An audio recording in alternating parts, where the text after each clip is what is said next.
انا جيت. طيب. النهارده 28.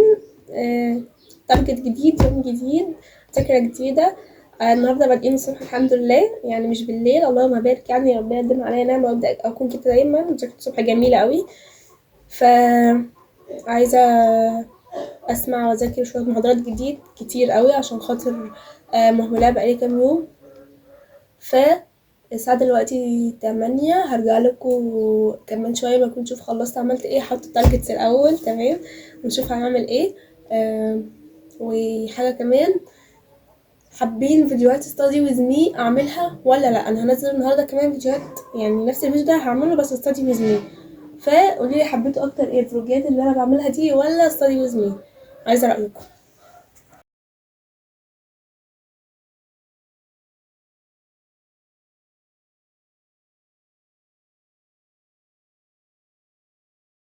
A few moments later. طيب يا جماعة، الساعة جت دلوقتي 9:30، وأنا الحمد لله سمعت المحاضرة وذاكرتها بعدها على طول. اكتشفت حاجة حلوة أوي، يعني حاجة المرة دي لسه مكتشفاها. أنا قبل كده كنت بسمع المحاضرة بس بعد كده اخد بريك من ان انا سمعت المحاضرة. اكتشفت ان انا لو انا اول ما خلصت سماع المحاضرة في ساعتها رحت ذاكرتها، ده بيديني وقت اقل في المذاكرة، وبيكون المعلومات حاضرة في دماغي، وحرفيا مش بحس ان انا خدت وقت. فعجبني الموضوع ده، فهفضل مكملة عليه. انا لسه مخلصة حالا، فانا هاخد بريك طويل شوية عشان بحب اخد وقتي. التارجت تقريبا هما كام حاجة، 1 2 3 4 5 6، خلصت منه حاجة تمام، باقي 5 حاجات.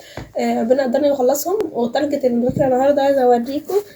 آه تقريبا مش عارفة هو باين ولا لا، المهم ان هو 5 ساعات، فخلصت منه تقريبا باقي 4 و10 دقايق، يعني كده كده خلصت كام يا ربي، 4 و10، يعني 50 دقيقة، 50 دقيقة. فان شاء الله نخلص التايمر ده كله بإذن الله.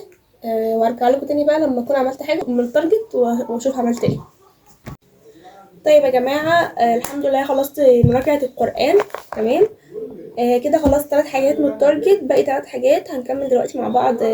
محاضرة هسمعها وذاكرها، وهيتبقى بعدها حاجة واحدة، لا حاجتين، هكون خلصت ساعتها. تابعوا بقى عشان نشوف هيحصل ايه.